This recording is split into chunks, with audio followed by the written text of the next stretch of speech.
وہ بڑی پلاننگ کر رہے ہوں گے۔ ہادی نے انہیں سنجیدگی سے انہیں آگاہ کیا تو مدثر صاحب نے اپنا سر تھام لیا، جبکہ شان نے فکر مندی سے اپنے بال میں ہاتھ پھیرا تھا۔ ایک کام کرتے ہیں بابا، آپ اور ماما بنین کو لے کر آج ہی پیلی چلے جائیں۔ ہادی کے انکل آرمی پرسن ہیں، وہ آپ کی مدد کر دیں گے۔ جب تک ویزا نہیں لگتا ہم بنین کو باہر نہیں بھیج سکتے۔ وہ پوری پلاننگ ترتیب دیتا مدثر صاحب کے قدموں میں بیٹھ گیا تھا۔ تم بنین کو ساتھ لے جاؤ، وہ تمہاری واپسی کے بارے میں نہیں جانتے ہوں گے۔ ہادی نے اسے مشورہ دیا تو اس نے نفی میں سر ہلایا۔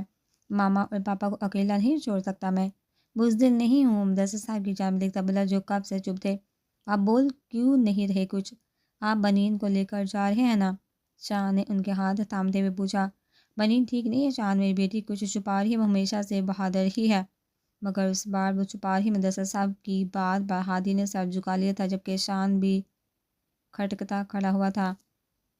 2 ہفتے بعد میری بات سنیے ذرا، ارجنٹ بیس پر شادیاں ہونے کی بہت سی وجوہات ہوتی ہیں، اس گھر میں کوئی بھی وجہ فٹ نہیں ہو رہی تو کیا میں یہ سمجھوں کہ آپ سب کو بس میری ہاں کا انتظار تھا کہ لڑکی ہاں کرے تو اسے گاڑ بدر کرنے کی تیاری کرے؟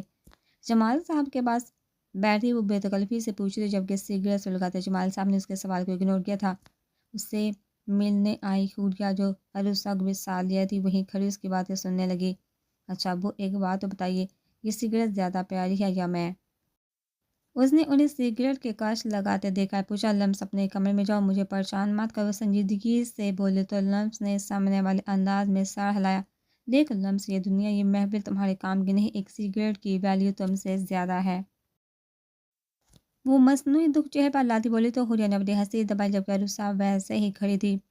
سچ میں یہ زیادہ اچھی ہے، وہ منہ بسوڑتے بولی۔ جمال صاحب نے اکتا کر سگریٹ اس کی جانب بڑھا دی۔ خود پی کر دیکھ لو، غصے سے بولے تو لمس نے سگریٹ پکڑ لیا جیسے وہ منہ کے قریب سگریٹ لائی۔ جمال صاحب غصے سے کھڑے ہو گئے تھے۔ آرام سے بھی تو کہہ سکتے ہیں کہ لمس بیٹا تم زیادہ پیاری ہو۔ اندر کی جانب بھاگتی وہ رک کر سگریٹ کو جوتی تلے مسل گئی تھی۔ جمال صاحب نے روح پھیرا تو واپس آ کر لاٹ سے ان کے بازو سے چپک گئی۔ چھوڑ دینا اسے، اب تو میں بھی نہیں ہوں گی جسے آپ سگریٹ آفر کر سکے۔ لاٹ سے بولتی وہ آخر میں شرارت سے بولے تو جمال صاحب نے اس کے سر پر چپا لگائی۔ چھوڑ دوں گا ہوش اب، وہ مسکراتے میں بولے تو لمس بھی مسکرا دی۔ کش تو لگانے دیتے مجھے، وہ ایک دم پٹی سے جمال صاحب نے اس کا کان پکڑ لیا۔ اچھا سوری، وہ مصنوعی تکلیف سے بولے تو اس کی حلقہ عروسہ بھی ہنسی تھی۔ اس کے ہنسنے والے لمس نے مڑ کر دروازے کی سمت دیکھا جہاں حوریہ عروسہ کھڑی تھی۔ عروسہ کو ہنستے دیکھا وہ حیرت سے ان کی جانب بڑھی تھی۔ 2 ہفتے میں یہ تیسری تبدیلی تھی جو اس میں آئی تھی۔ شارق لمس کا نکاح کا جوڑا لانا ہے، آج آوارہ گردی کرنے نہ نکل جانا۔ نوریہ بیگم نے شارق کو یونی جانے کے لیے تیار ہوتے دیکھ کر یاد دلایا تھا۔ امی آپ خود لے جا کر، مجھے کیا پتہ لڑکیاں کیا پہنتی ہیں۔ وہ شرٹ کے بٹن درست کرتا مصروف انداز میں بولا تو نوریہ بیگم نے اسے گھورا تو رہنے دے، میں باسط کو بلا لوں گی، تجھ سے زیادہ فرما بردار ہے وہ۔ وہ منہ بگاڑ کر کہتی کمرے سے نکل گئی تھی جبکہ شارق کے ہاتھ وہیں رکے تھے۔ آپ کیوں بار بار اس کا ذکر کرتی ہیں امی، جب آپ جانتے ہیں مجھے نفرت ہے اس شخص سے۔ اس نے پرفیوم کی شیشی اٹھا کر نیچے پھینکی تھی، پھر غصے سے بال بنا کر اپنی چیزیں اٹھا کر کمرے سے نکل گیا۔ نوریہ بیگم نے اسے ایسے جاتے دیکھ کر تاثر سے سہلایا تھا۔ شارق کے والد چند سال پہلے وفات پا چکے تھے۔ ان کے جانے کے بعد شارق اور نوریہ بیگم کی زندگی تبدیل تو تھی، مگر ایک کمی بھی گلنے لگی تھی۔ حیدر صاحب سکھر میں کام کرتے تھے، آن ڈیوٹی ہارٹ اٹیک سے موت ہونے پر باسط ہی انہیں لاہور لایا تھا۔ سرکاری نوکری تھی تو پینشن کا مسئلہ بھی باسط نے سلجھایا تھا۔ شارق باپ کی موت کے غم میں اس لیے نہیں جان پائے کہ باسط اس کے گھر اتنے چکر کیوں لگاتا تھا، مگر بچپن سے حسد کا شکار ہونے کی وجہ سے اس نے باسط سے نفرت کی جنگ شروع کر لی تھی۔ وہ اپنا آخری لیکچر دے کر کلاس سے نکلا تو اسے مناحل نظر آئی۔ اتنے دنوں سے اس کی نظریں بیا کو ڈھونڈ ہی تھی جو اس دن کے بعد سے اسے دکھائی دی تھی۔ آج مناحل کو دیکھا وہ اس کی جانب قدم بڑھا کہ مجھے آپ سے، اس سے پہلے وہ مزید بولتا مناحل نے اپنا فون کے سامنے کیا جس میں لمس کی فوٹو تھی۔ اس یونی میں نہیں پڑھتی، اپنی بہن کے ایڈمیشن کے لیے آئی تھی، مناحل نے اسے بتایا تو شارق نے انگوٹھے سے اپنا ماتھا مسئلہ اگلے مہینے آئے گی وہ یہاں۔ شارق کو مڑتے دیکھ وہ جلدی سے بولی تو شارق کے چہرے پر سکون آیا۔ اگلے مہینے تک تو سب پہلے جیسا ہو جائے گا، میں اپنی بیا کو اپنا بنا لوں گا، وہ دل ہی دل میں کہتا مسکراتا وہ وہاں سے چلا گیا تھا۔ چند قدم کے فاصلے پر کھڑی ابیہا نے اس کی ساری باتیں سنی تھی۔ وہ مناحل کے پاس آئی تھی اور اشارے سے اس سے پوچھا تو مناحل ہنسی تھی۔ یہ تمہارے ہونے والے دلہا بھائی ہیں نا؟ مجھے لگتا ہے یہ مجھے بیوقوف بنا رہے تھے، بار بار مسلم کا پوچھتے اور رشتہ بھی بھیج دیا ہے۔ منحل نے ہنستے ہوئے کہا جبکہ بیحد سنجیدہ تھی۔ اچھا منہ تو صحیح کر لو، 2 دن بعد تم بھی جا رہی ہو، میں بور ہو جاؤں گی اکیلے۔ منحل بعد بدلتے ہوئے بولی تو بیحد بھی مسکرائی۔ وہ منحل کی باتیں سن کر مسکرا رہی تھی جبکہ ذہن چارک میں اٹکا ہوا تھا۔ کمرے میں اندھیرا کیے لیٹا مراد اس وقت چھت کو گھورا تھا۔ وہ سکون سے سو نہیں پا رہا تھا۔ روسا کے بارے میں سوچ سوچ کر وہ خود کو بیمار کر چکا تھا۔ اس نے تکیہ اٹھا کر نیچے پھینکا تھا۔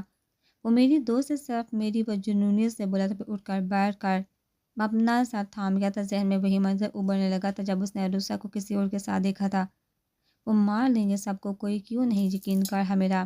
عروسا کا رونا، اس کا چلا کر اپنی بات کا یقین دلانے کی کوشش کرنا وہ دروازے کے باہر سے سن چکا تھا۔ دروازہ کھلا دیکھ وہ اندر داخل ہوا تو عروسا کے سامنے گھٹنوں کے بل کسی کو بیٹھا دیکھا۔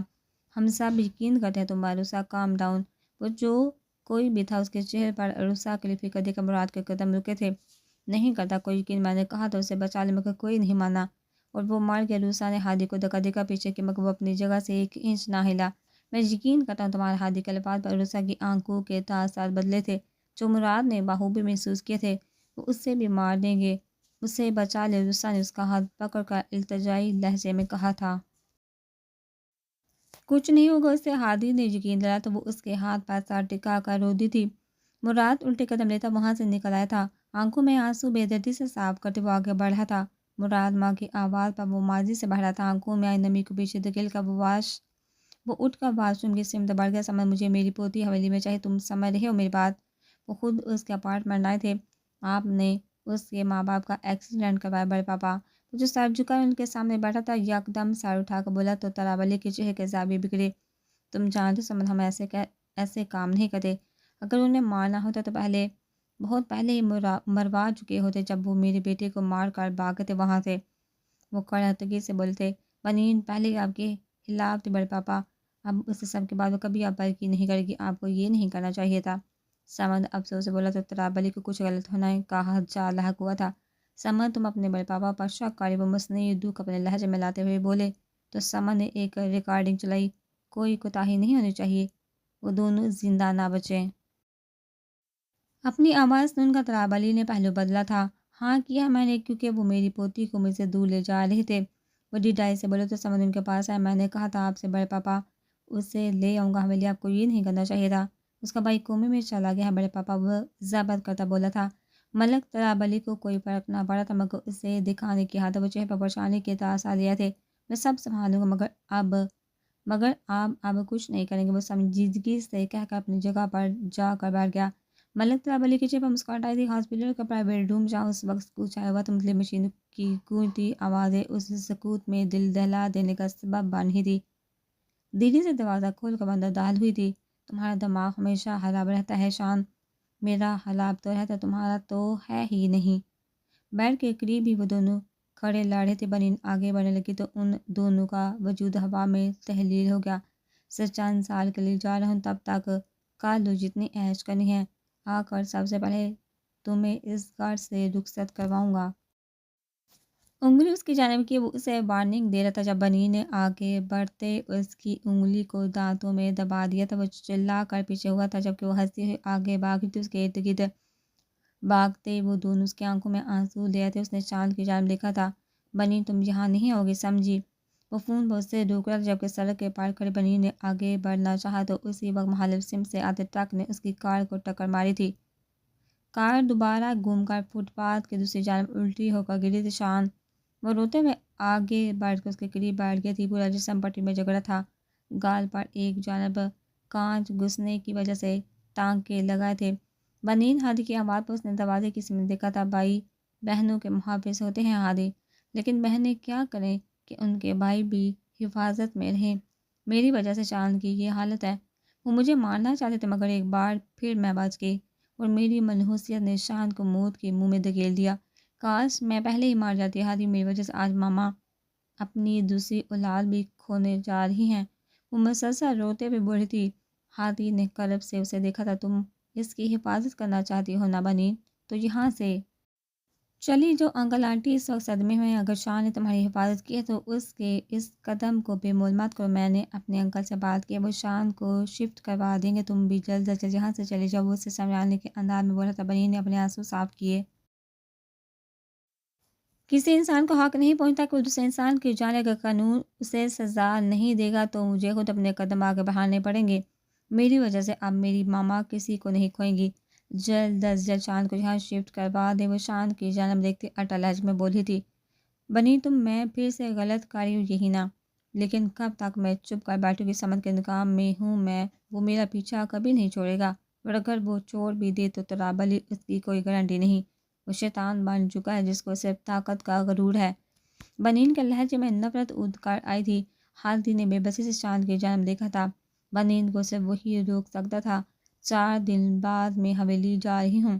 ماما اور پاپا کو کہنا کہ بنین التسام علی کو اپنا فرض پورا کرنا ہے تاکہ بنین مدثر رضا ان کا قرض اتار سکے۔ وہ آخری نظر شان پر ڈال کر ہادی کے پاس سے گزر کر روم سے نکل گئی تھی۔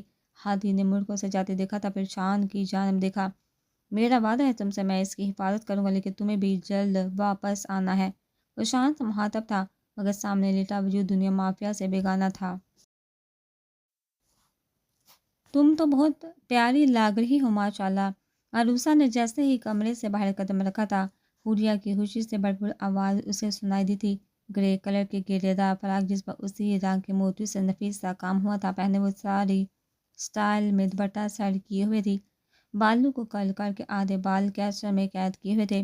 نفاست سے ہوئے میک اپ کے علاوہ اس کے چہرے کی مسکراہٹ اسے زیادہ جاذب نظر بنا رہی تھی۔ اسے لینے آئی حوریہ بھی تعریف کیے بنا نہ رہ سکی تھی۔ جبکہ عروسہ نے محض مسکرانے پر اکتفا کیا تھا۔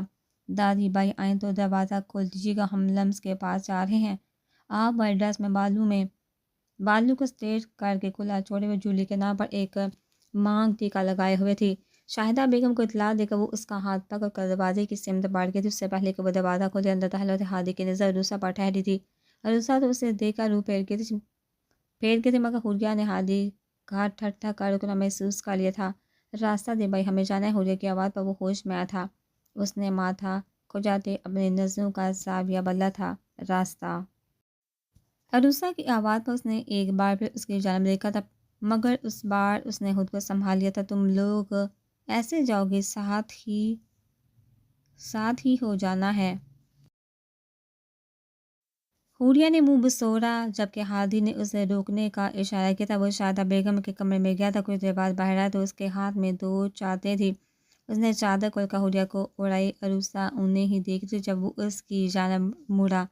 ہادی نے جیسے چادر اسے اڑائی تھی، عروسہ کی آنکھیں حیرت سے بڑی ہوئی تھی۔ احتیاط سے جانا، وہ نرمی سے کہہ کر اندر کی جانب بڑھ گیا تھا، جبکہ حوریہ نے مسکراہٹ دباتے عروسہ کا ہاتھ پکڑا تھا اور اسے لیے باہر نکل آئی تھی۔ ہادی اپنے کمرے میں آئے۔ نظروں کے سامنے پھر سے عروسہ کا سجا سامنا روپ آیا تھا۔ وہ مسکرایا تھا، وہ شاید پریشان تھا مگر عروسہ کے چہرے پر ایک مسکراہٹ دیکھ کر وہ جیسے سب بھول گیا تھا۔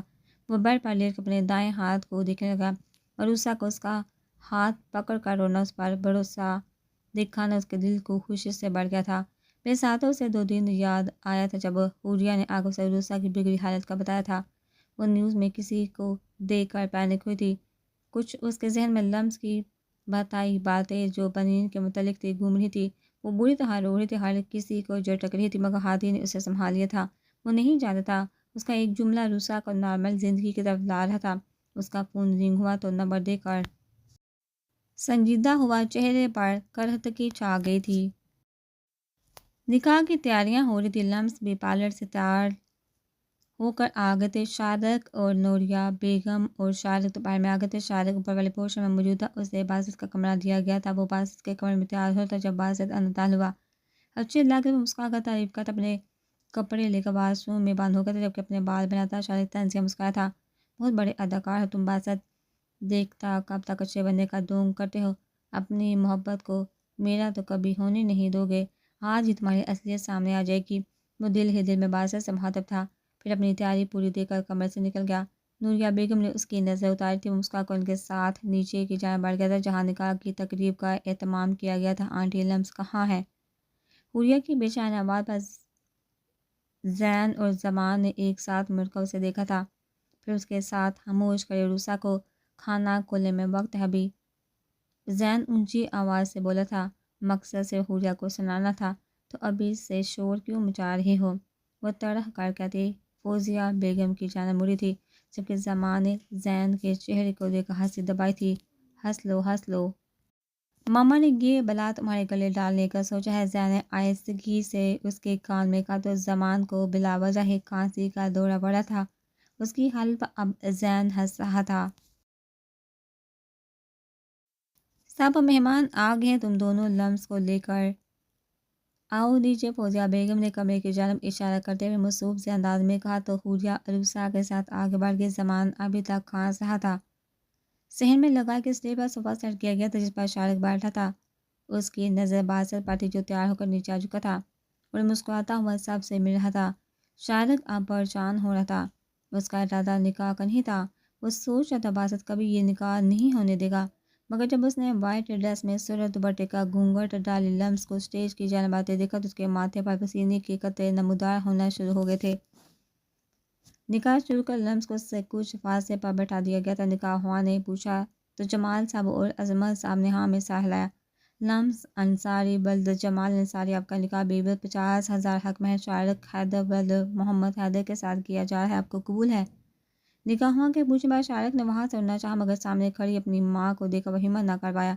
قبول ہے، لمس کی آواز اس کے کان میں پڑی تو اس نے آنکھیں بند کر کے کھولی۔ وہ بیا کو سے دور جاتا محسوس کرتا اس نے نفرت سے باسط کی جانب دیکھا جو لمس کے پاس کھڑا تھا۔ شارق حیدر ولد محمد حیدر، لمس انصاری ولد جمال انصاری کو بیوی 50,000 حق مہر آپ کے نکاح میں دیا جاتا ہے، آپ کو قبول ہے؟ لمس کے 3 بار قبول کرنے کے بعد شارق سے پوچھا گیا تو اس نے آنکھیں بند کر لی تھی۔ شارق ماں کی آواز میں نمی محسوس کرتا وہ آنکھیں کھول گیا تھا۔ قبول ہے قبول ہے قبول ہے۔ نکاح کا مرحلہ مکمل ہوتے اس کی نفرت باسط کو لے کر مزید بڑھ گئی تھی۔ مبارکباد کا سلسلہ شروع ہوا تو وہ خود برجبر کرتا مسکرا کر سب سے ملا۔ کھانا کھلنے کا شروع ہوا تو وہ واپس بیٹھ کر نکاح مبارک ہو۔ اپنے سے چند انچ کے فاصلے پر بیٹھے شارق کے سنجیدہ چہرے کو دیکھتے ہوئے اس نے دھیرے سے کہا تھا۔ شارق نے لمس کی آواز سن کر اس کی جانب دیکھا مگر باری دوپٹے کے گھونگھٹ میں چھپے اس کے چہرے کو دیکھ نہیں پایا تھا۔ بربادی مبارک ہو، وہ پر اصرار سا بولا۔ اس کے الفاظ لمس کو سنائی تو دے گئے تھے مگر وہ کچھ بھی اندازہ لگانے سے قاصر تھی۔ تمہاری وجہ سے مجھے اس لڑکی کو اپنی زندگی میں پہلی جگہ دینی پڑ رہی ہے جو صرف میری بیا کی ہے، لیکن بہت جلدی میں اس رشتے سے چھٹکارا حاصل کر لوں گا۔ تب تم بکھرو کے باسط انصاری، کیونکہ تمہاری وجہ سے تمہاری جان سے پیاری لمس جو رسوائی کا سما بنے گی۔ وہ باسط کے مسکراتے چہرے کو دیکھ کر دل ہی دل میں اس سے مخاطب تھا۔